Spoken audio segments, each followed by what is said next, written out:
Hello दोस्तों, आपका स्वागत है आपके अपने यूट्यूब चैनल महिमा स्टडी में। दोस्तों, आज हम लोग पढ़ेंगे कक्षा 9 की गणित की एनसीईआरटी बुक का 5वां अभ्यास यानी यूक्लिड की ज्यामितीय का परिचय। ठीक है दोस्तों, तो इसको पढ़ने से पहले जो दोस्त हमारे चैनल पर नए हैं प्लीज़ वो हमारे चैनल को सब्सक्राइब कर लें तथा बेल आइकन को भी दबा दें, जिससे आगे आने वाली वीडियो की नोटिफिकेशन सबसे पहले उन्हीं को मिले। ठीक है दोस्तों, ज्यामिति का परिचय पढ़ने से पहले दोस्तों हम लोग कुछ महत्वपूर्ण बिंदु देख लेते हैं जो यूक्लिड साहब ने दिए हैं। ठीक है दोस्तों, तो इन बिंदुओं की सहायता से यह चैप्टर बहुत ही आसान हो जाएगा।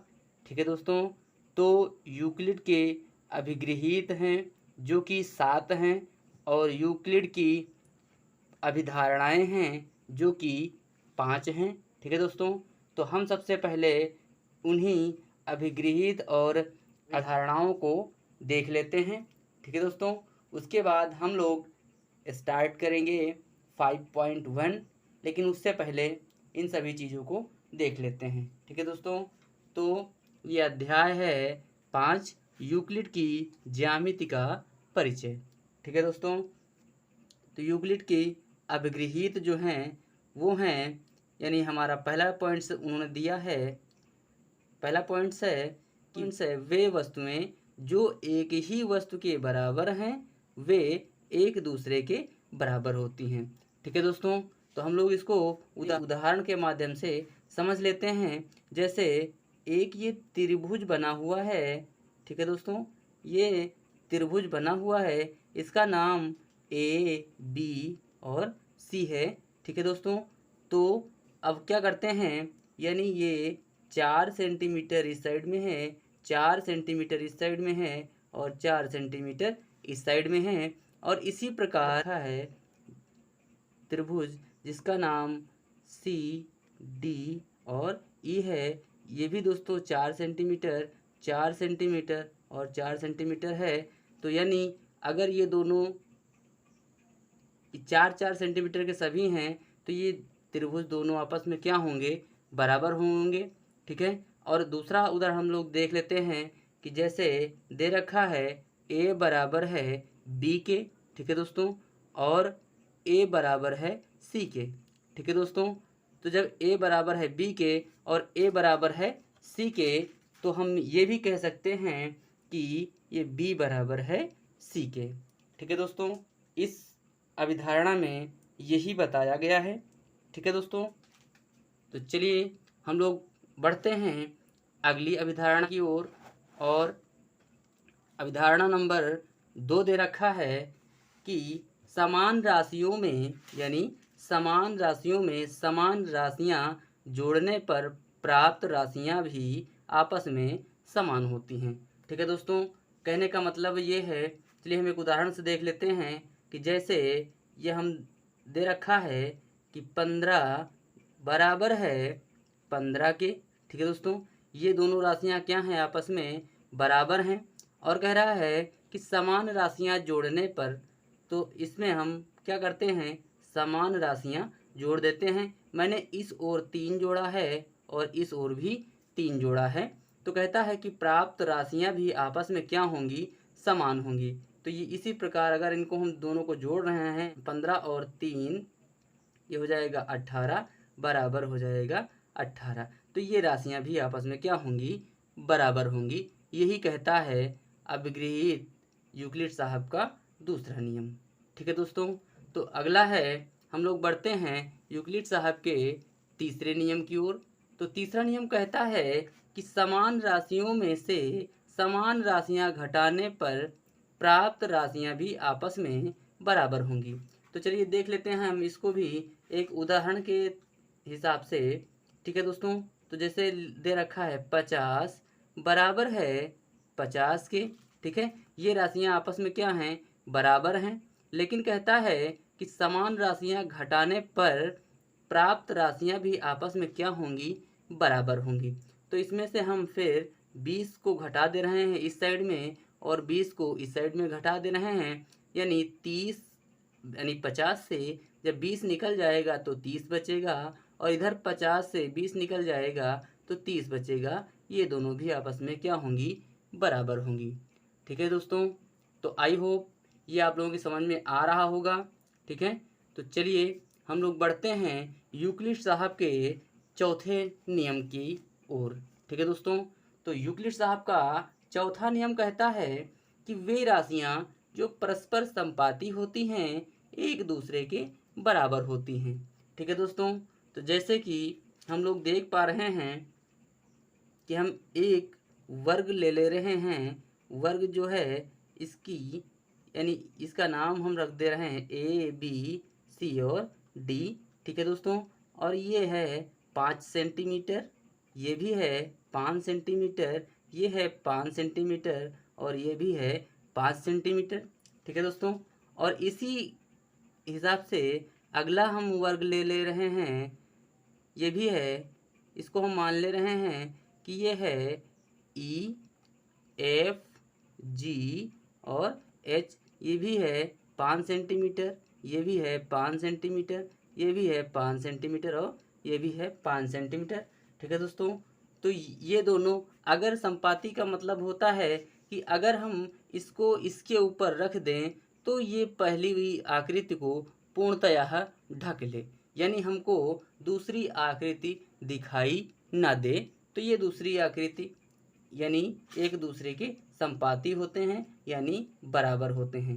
ठीक है दोस्तों, तो ये आपस में दोनों क्या होंगे, बराबर होंगे। ठीक है, यही कहता है यूक्लिड साहब का चौथा नियम। वो चौथा नियम है कि वे राशियां जो परस्पर संपाती हों, ठीक है, तो वो एक दूसरे के क्या होती हैं, बराबर होती हैं। तो ये दोनों राशियाँ, ये दोनों क्या हैं, आपस में संपाती हैं और एक दूसरे के क्या हैं, बराबर हैं। ठीक है दोस्तों, तो चलिए हम लोग बढ़ते हैं यूक्लिड साहब के पांचवें अभिगृहित की ओर। तो यूक्लिड साहब का पांचवें अभिगृहित क्या है कि संपूर्ण वस्तु अपने किसी भी भाग से सदैव बड़ी होती है। ठीक है दोस्तों, तो कहने का मतलब है कि इसको भी हम एक उदाहरण से समझ लेते हैं कि जैसे ये एक आपका आयत बना हुआ है। ठीक है दोस्तों, ये आपका एक आयत बना हुआ है। आयत से ए बी सी और डी बना हुआ है। इससे हम इसका एक छोटा सा पार्ट यानी ये ई और एफ को अलग कर देते हैं। ठीक है दोस्तों, तो ये इसका एक छोटा सा भाग हो गया, कौन सा, इसको हमने निकाल लिया है ई बी सी और एफ को। ठीक है दोस्तों, तो अगर हमने इसको निकाल लिया है तो हमेशा ये जो भाग है, संपूर्ण भाग, ये इस भाग से बड़ा रहेगा। ठीक है, और ये जो मैंने भाग निकाला है ये हमेशा इस संपूर्ण भाग से छोटा रहेगा। ठीक है दोस्तों, तो आई होप ये हमारी बात आप लोग समझ पा रहे होंगे। ठीक है, तो आगे हम लोग बढ़ते हैं यूक्लिड साहब के छठवें नियम के अनुसार, यानी छठवें अपगृहीत की ओर। तो यूक्लिड साहब का छठवां अपगृहीत क्या कह रहा है, ये कहता है एक ही वस्तु के दो गुने परस्पर बराबर होते हैं। ठीक है दोस्तों, तो हम लोग मान लेते हैं, एक उदाहरण के जरिए समझते हैं इसको, यानी हम मान लेते हैं कि a बराबर है 2b के, यानी a जो है वो 2 गुना है किसके, b के। ठीक है दोस्तों, और इसी प्रकार a बराबर है 2c के। ठीक है, तो अब ये दोनों राशियां अगर आपस में बराबर हैं तो ये राशियां भी आपस में बराबर होंगी। ठीक है दोस्तों, यानी हम कह सकते हैं कि b बराबर है c के। ठीक है दोस्तों, तो आई होप ये बात भी आप लोग समझ गए होंगे। ठीक है, तो चलिए हम लोग बढ़ते हैं यूक्लिड साहब की अपगृहीत के सातवीं की ओर। ठीक है, तो लिखा हुआ है सातवीं अपगृहीत क्या है कि एक ही वस्तुएं के आधे परस्पर बराबर होते हैं। सेम अभी यही हमने यहाँ पर दोगुने की बात कही है और यहाँ पर इसके आधे की बात कही गई है। ठीक है दोस्तों, तो चलिए हम इसको भी समझ लेते हैं इसी के उदाहरण के हिसाब से, यानी a बराबर है 1/2 b। ठीक है, और a बराबर है 1/2 c। तो तो इस प्रकार हम कह सकते हैं कि बी बराबर है किसके, सी के। ठीक है दोस्तों, तो आई होप जो ये यूक्लिड साहब की 7 अपग्रहीत हैं ये आप लोग अच्छी तरीके से समझ चुके होंगे। ठीक है दोस्तों, तो हम लोग आगे बढ़ते हैं अब यूक्लिड साहब की अभिधारणाओं की ओर। ठीक है दोस्तों, तो चलिए हम लोग यूक्लिड साहब की अभिधारणाएं देख लेते हैं। उसके बाद हम लोग स्टार्ट करेंगे चैप्टर प्रश्नावली 5.1। ठीक है दोस्तों, तो चलिए हम लोग स्टार्ट करते हैं यूक्लिड साहब की अभिधारणाएं। तो दोस्तों यूक्लिड साहब की जो 5 अभिधारणाएं दी हैं यूक्लिड साहब ने, उनको हम सबसे पहले जान लेते हैं। ठीक है दोस्तों, तो चलिए हम देख लेते हैं कि यूक्लिड साहब की अभिधारणाएं कौन कौन सी हैं। ठीक है, यूक्लिड साहब ने कुल 5 अभिधारणाएं दी हैं जिनको हम लोग इस चैप्टर में बहुत ही संक्षिप्त रूप में समझेंगे। ठीक है दोस्तों, तो चलिए हम लोग स्टार्ट करते हैं यूक्लिड साहब की अभिधारणाएं। ठीक है, तो पहला पॉइंट्स दे रखा है, यानी पहली अभिधारणा क्या है कि एक बिंदु से एक अन्य बिंदु तक एक सीधी रेखा खींची जा सकती है। ठीक है दोस्तों, तो जैसा कि हम लोग देख पा रहे हैं कि इस बिंदु से इस बिंदु तक, यानी इसको हम मान लेते हैं ए और इसको मान लेते हैं बी, तो इस बिंदु से और इस बिंदु तक एक सीधी रेखा खींची जा सकती है। ठीक है दोस्तों, ये है यूक्लिड साहब की पहली अभिधारणा। ठीक है दोस्तों, ये है यूक्लिड साहब की पहली अभिधारणा। और आगे हम लोग देखते हैं कि यूक्लिड साहब की दूसरी अभिधारणा क्या कहती है। दूसरी अभिधारणा कहती है कि एक शांत रेखा को अनिश्चित रूप से बढ़ाया जा सकता है। ठीक है दोस्तों, तो ये शांत रेखा क्या होती है, सबसे पहले हमको ये जानना ज़रूरी है कि ये शांत रेखा क्या होती है। शांत रेखा, जब बहुत पहले की बात है तो शांत रेखा जो होती थी उसको अब हम लोग रेखाखंड के नाम से जानते हैं। जो अब रेखाखंड है वही उस समय में शांत रेखा हुआ करती थी। ठीक है दोस्तों, तो चलिए हम लोग समझ लेते हैं। यानी एक शांत रेखा है ए बी, यानी ये एक शांत रेखा है।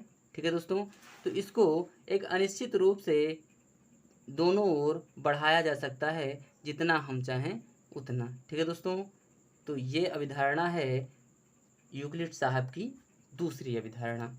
ठीक है दोस्तों, इसको दोनों दिशाओं में बढ़ाया जा सकता है। ठीक है, और जो अब एक रेखाखंड के नाम से जाना जाता है यही उस समय शांत रेखा के नाम से जाना जाता था। ठीक है दोस्तों, तो चलिए हम लोग बढ़ते हैं यूक्लिड साहब की तीसरी अब कि किसी भी बिंदु को केंद्र मानकर और किसी त्रिज्या से एक वृत्त खींचा जा सकता है। ठीक है दोस्तों, तो जैसा कि ये एक केंद्र हो गया, ठीक है, एक बिंदु है, इसको केंद्र हम लोग मान लेते हैं और एक त्रिज्या ले लेते हैं ये 2 सेंटीमीटर की। ठीक है दोस्तों, और इससे हम लोग एक वृत्त खींच सकते हैं। ठीक है दोस्तों, तो आई होप आप लोग हमारी बात को समझ पा रहे होंगे। ठीक है दोस्तों, तो आगे हम लोग बढ़ते हैं यूक्लिड साहब की चौथी अभिधारणा की ओर। ठीक है दोस्तों, तो यूक्लिड साहब की चौथी अभिधारणा क्या कहती है कि सभी समकोण एक दूसरे के क्या होते हैं, बराबर होते हैं। ठीक है दोस्तों, सभी समकोण एक दूसरे के बराबर होते हैं। ठीक है दोस्तों, तो चलिए हम इसको भी समझ लेते हैं एक उदाहरण से। ये है, जैसे ये है एक समकोण है जो है क्यू ओ और पी, ये है 90 डिग्री का। ठीक है दोस्तों, और अगले को हम मान लेते हैं कि ये इस प्रकार का समकोण है, इसका नाम हम सी बी और ए दे देते हैं, ये है 90 डिग्री का। ठीक है दोस्तों, ये दोनों आपस में क्या होंगे, बराबर होंगे। क्यों बराबर होंगे, क्योंकि जब ये कोण 90 डिग्री का है तो ये कोण भी 90 डिग्री का है, इसलिए ये दोनों आपस में बराबर होंगे। ठीक है दोस्तों, तो आई होप आप हमारी बात को समझ पा रहे होंगे। ठीक है दोस्तों, अगर समझ में आ रहा है तो बहुत ही अच्छी बात है। और इस वीडियो को ज़्यादा से ज़्यादा अपने दोस्तों और मित्रों में शेयर करें, जिससे इस वीडियो का लाभ उन्हें भी मिल सके। ठीक है दोस्तों, तो आगे बढ़ते हैं यूक्लिड साहब की पांचवी और लास्ट अभिधारणा की ओर। पांचवी और लास्ट अभिधारणा यूक्लिड साहब की क्या कहती है कि यदि एक सीधी रेखा दो सीधी रेखाओं पर गिरकर अपने एक ही ओर दो अंतःकोण इस प्रकार बनाए कि इन दोनों कोणों का योग दो समकोणों के योग से क्या हो, कम हो। ठीक है, कम हो, तो वे दोनों सीधी रेखाएं अनिश्चित रूप से बढ़ाए जाने पर उसी ओर मिलती हैं जिस ओर यह योग दो समकोणों से कम होता है। ठीक है दोस्तों, तो चलिए हम लोग इसको एक फिगर के माध्यम से समझ लेते हैं। जैसे कि एक रेखा हो गई ये और एक रेखा हो गई ये। ठीक है दोस्तों, तो ये दोनों रेखाओं पर एक बड़ी रेखा इस प्रकार गिरती है। ठीक है, और इसको हम कोण मान लेते हैं 1 और इसको कोण मान लेते हैं 2। ठीक है दोस्तों, और ये रेखा हो गई आपकी ए और बी, ये इस साइड में बढ़ रही है और ये इस साइड में बढ़ रही है।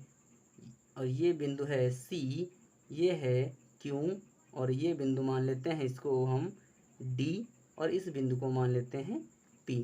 ठीक है दोस्तों, तो हम क्या करते हैं हम लोग कि इस बिंदुओं को अगर हम आगे बढ़ाते हैं, ठीक है, क्योंकि इसका और इसका यानी ये कोण और ये कोण, दोनों कोणों का अगर हम योग करेंगे तो 180 डिग्री से कम होगा। ठीक है, यानी 180 डिग्री से कम होगा।